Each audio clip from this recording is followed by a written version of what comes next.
Bonjour tout le monde, j'espère que vous allez bien. Donc, je vous fais la lecture des différentes apparitions de Jésus après sa résurrection. Donc, de l'évangile de Maria Valtorta. Maria Valtorta, ici présente, est une mystique italienne qui, pendant la Seconde Guerre mondiale, a reçu les visions de la vie de Marie et de Jésus, donc de la naissance de la Vierge Marie jusqu'à son Assomption. Et il y a les dictées de Jésus et de Marie également dedans. Il y a les 3 années d'apostolat du Christ. Enfin bref, si vous ne l'avez pas encore commencé, je vous le conseille fortement. Et donc Maria Valtorta a reçu ces visions alors qu'elle était alitée pendant plus de 20 ans. Ces visions l'ont énormément fait souffrir. Jésus l'appelle Petit Jean parce que Jean c'est l'apôtre préféré de Jésus. Et donc je vous ai lu donc la résurrection du Christ, l'apparition de Jésus à sa mère la Vierge Marie, l'apparition de Sainte Marie-Madeleine. Je vous ai lu la dictée de Jésus juste après.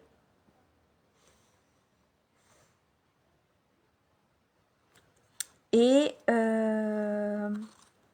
maintenant, je vais vous lire l'apparition à Lazare. Vision du 3 avril 1945.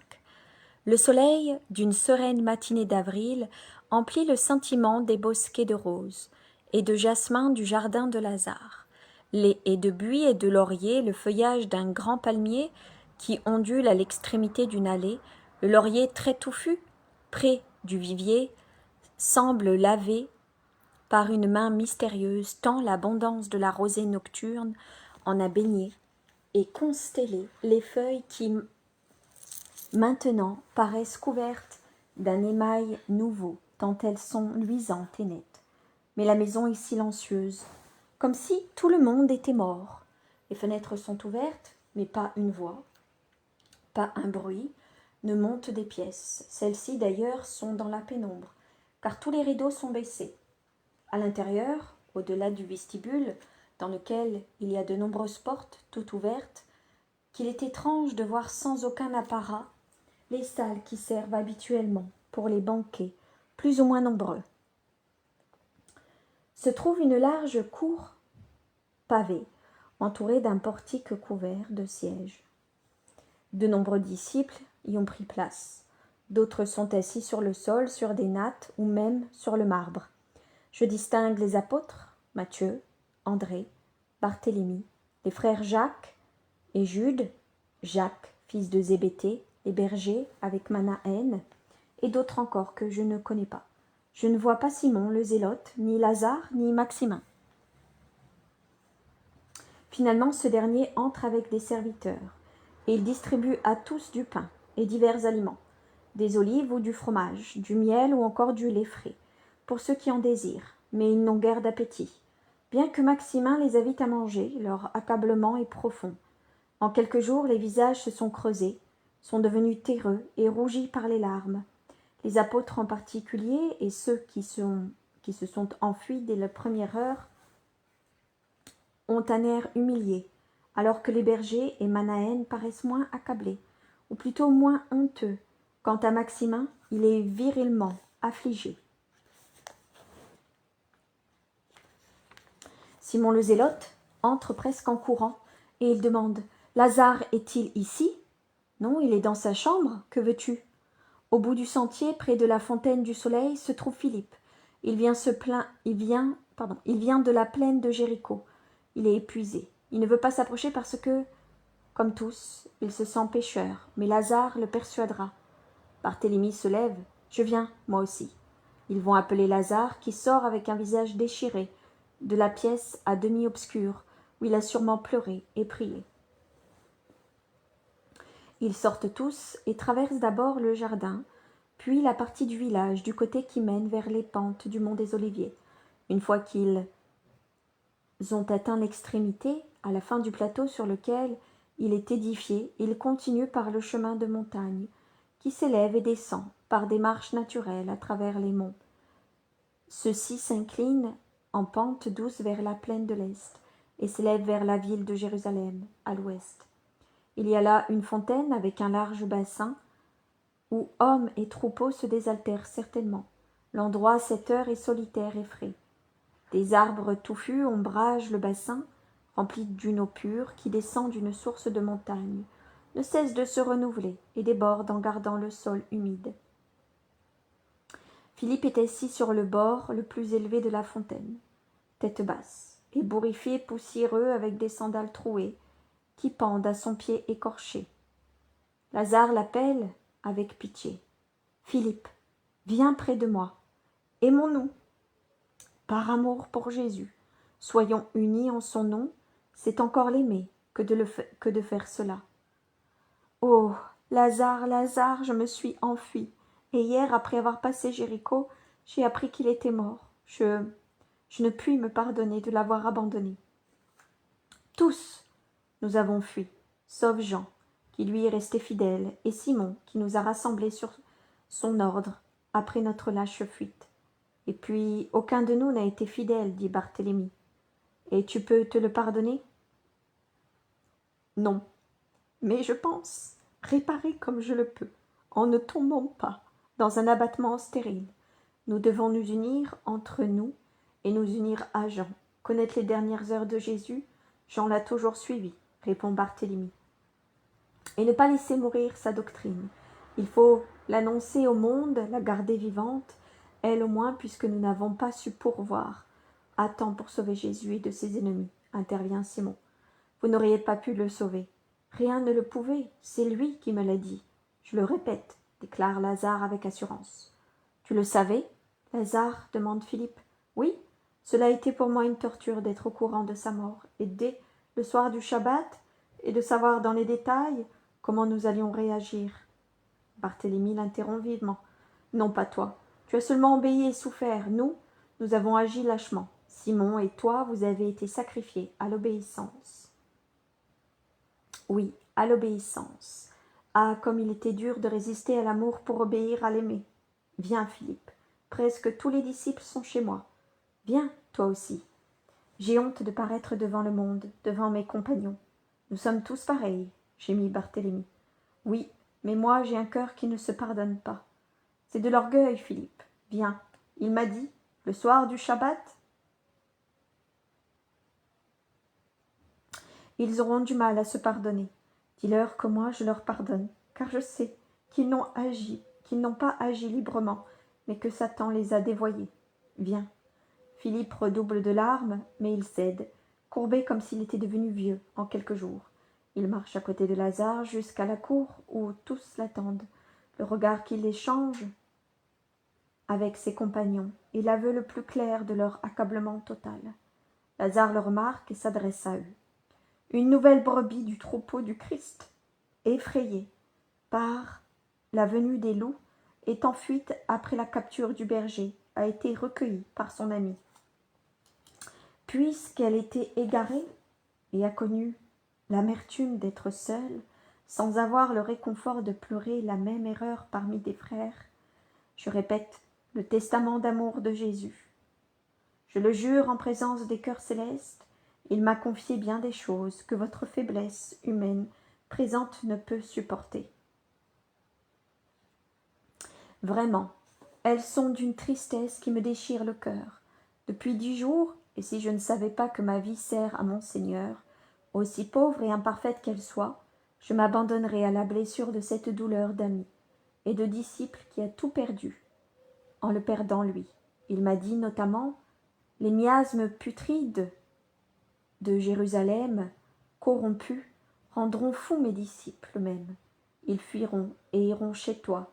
Vous voyez que, effectivement, c'est ce que vous avez fait. Tous pourrais-je dire, car hormis Simon-Pierre et Judas, vous êtes tous venus chez moi, pour vous tourner vers mon cœur d'ami. Il m'a encore enjoint ceci. Tu les rassembleras. Tu rendras courage à mes brebis dispersées. Tu leur diras que je leur pardonne. Je te confie mon pardon pour eux. Ils ne s'accorderont aucune paix à cause de leur fuite. Recommande-leur de ne pas tomber dans un plus grand péché, celui de désespérer de mon pardon. Voilà ce qu'il a dit. Et moi, c'est en son nom que je vous ai transmis son pardon. J'ai rougi de vous donner en son nom cette action si sainte, si sienne, qu'est le pardon. c'est-à-dire l'amour parfait, car aime parfaitement celui qui pardonne aux coupables. Ce ministre a réconforté ma dure obéissance, car j'aurais voulu être présent, comme Marie et Marthe, mes douces sœurs. Et si Jésus a été crucifié sur le Golgotha par les hommes, moi, ici, je vous jure, je suis crucifié par l'obéissance. C'est un martyre bien déchirant. Mais s'il sert à réconforter son esprit, si cela sert à sauver ses disciples jusqu'au moment où il les réunira pour les perfectionner dans leur foi, alors j'immole une fois encore mon désir d'aller au moins vénérer sa dépouille avant que le 3e jour ne s'achève. Je sais que vous doutez. Vous ne le devez pas. Moi, je ne connais pas ces paroles du banquet pascal, autrement que parce que vous m'en avez relaté. Mais plus j'y pense, plus j'élève un par un ces diamants de ces vérités, et plus je sens qu'elles se rapportent au futur immédiat. Il ne peut avoir dit « Je vais au Père, puis je reviendrai ». S'il ne devait pas vraiment revenir, il ne peut avoir dit « Quand vous me reverrez, vous serez remplis de joie ». S'il avait disparu pour toujours, il a toujours annoncé « Je ressusciterai ». Vous m'avez rapporté ces mots. Sur les semences jetées en vous va tomber une rosée qui les fera toutes germer. Puis viendra le Paraclet qui le fera devenir des arbres puissants. N'a-t-il pas parlé ainsi? Ah, veillez à ce que cela n'arrive pas uniquement pour le dernier de ses disciples, pour le pauvre Lazare qui a bien rarement pu profiter de sa présence. Préparez-vous pour que, à son retour, il trouve germer ses semences sous la rosée de son sang. Je sens en moi un éclatement de lumière, un jaillissement de force depuis cette heure terrible, où il est monté sur la croix. Tout s'illumine, tout naît, tout pousse. Il n'est pas à mes yeux de mots qui se bornent à son seul sens humain, mais tout ce que j'ai entendu par lui ou de lui prend vie, et réellement, ma lande aride se change en un fertile parterre où chaque fleur porte le nom de Jésus, et où tout suc tire la vie de son cœur béni. Moi je crois au Christ, mais pour que ceux-ci croient en toi, en toutes tes promesses, en ton pardon, en tout ce qui est en toi, je t'offre ma vie. Consume-la, mais pas que ta doctrine ne meure pas. Brise le pauvre Lazare, mais rassemble les membres dispersés du noyau apostolique. Tout ce que tu veux, mais en échange, que soit vivante et éternelle ta parole, et qu'à elle, maintenant et toujours, viennent ceux qui ne peuvent obtenir que de toi la vie éternelle. Lazare est réellement inspiré. Ses transports d'amour l'élèvent si haut qu'il entraîne ses compagnons. On l'appelle à droite, on l'appelle à gauche, comme si c'était un confesseur, un médecin, un père. La cour de la riche maison de Lazare, je ne sais pourquoi, me fait penser à la demeure des patriciens chrétiens, en temps de persécution et de foi héroïque. Il est penché sur Jude, qui ne parvient pas à trouver une raison suffisante pour calmer son angoisse d'avoir abandonné son maître et cousin, quand quelque chose le fait se redresser brusquement. Il se retourne en regardant autour de lui, puis il dit nettement « Je viens, Seigneur !»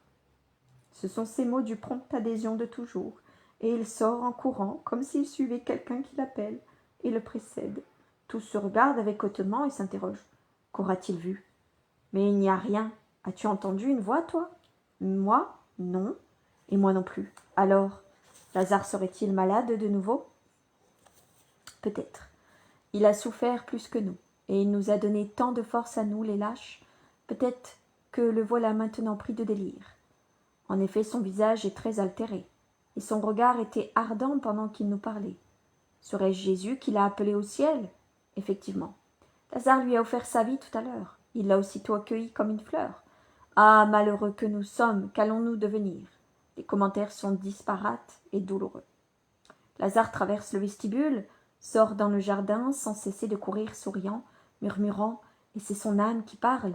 Je viens, Seigneur, je viens, Seigneur, je viens, Seigneur. Il arrive à un bosquet de buis qui forme un asile vert, nous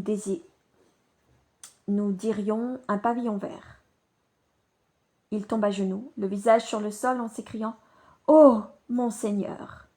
Car Jésus, dans sa beauté de ressuscité, est sur le bord de ce coin de verdure, il lui sourit et lui dit « Tout est accompli, Lazare. Je suis venu te remercier, mon fidèle ami. Je suis venu te demander de dire à mes frères de se rendre immédiatement à la maison de la Seine. Quant à toi, fais encore cet autre sacrifice, mon ami, par amour pour moi. Reste ici pour le moment, je sais que tu en souffres, mais je te sais généreux. Marie-Madeleine, ta sœur, est déjà consolée, car je l'ai vue, et elle m'a vu. Tu ne souffres plus, Seigneur, et cela me dédommage de tous les sacrifices. J'ai souffert de te savoir dans la douleur et de ne pas être là. Oh, si tu étais présent, ton esprit était au mieux de ma croix. Ton esprit était au pied de ma croix, et dans l'obscurité de mon tombeau, tu m'as appelé plutôt des profondeurs où je me trouvais. Comme tous ceux qui m'ont aimé, de tout leur cœur, je viens à l'instant te le dire, viens Lazare, comme au jour de ta résurrection. Mais toi, depuis de longues heures, tu me disais, viens. Je suis venu, et je t'ai appelé pour te tirer à mon tour du fond de ta douleur. Va, paix et bénédiction à toi, Lazare, continue à croître. Dans mon amour, je reviendrai. Lazare est toujours resté à genoux, sans oser faire un geste. La majesté du Seigneur, bien que tempérée par l'amour, est telle qu'elle paralyse la manière d'agir habituelle de Lazare. Mais Jésus, avant de disparaître dans un tourbillon de lumière qui l'absorbe, fait un pas et effleure de sa main le front de son fidèle ami. C'est alors que Lazare sort de sa stupeur bienheureuse. Il se lève et court précipitamment vers ses compagnons, avec une clarté de joie dans les yeux et une lueur sur le front effleuré par le Christ. Il crie « Il est ressuscité, frère. Il m'a appelé, j'y suis allé, je l'ai vu. Il m'a parlé, il m'a demandé de vous dire de vous rendre immédiatement à la maison de la Seine. Dépêchez-vous, partez. Moi je reste, car c'est sa volonté, mais ma joie est complète. » Lazare pleure de joie, tout en pressant les apôtres de se mettre en route. « Allez, allez, il veut vous voir, il vous aime, n'ayez pas peur de lui. Il est, plus que jamais, le Seigneur, la bonté, l'amour. » Les disciples se lèvent, Béthanie se vide, il reste Lazare, avec son grand cœur consolé. Et la vision se termine. Demain, je vous lis l'apparition à Jeanne, femme de Couza. Je vous souhaite une bonne après-midi dans la paix et l'amour du Christ, qu'il vous bénisse de son saint manteau et qu'il vous donne plein de grâce. À demain 13h30. Bisous.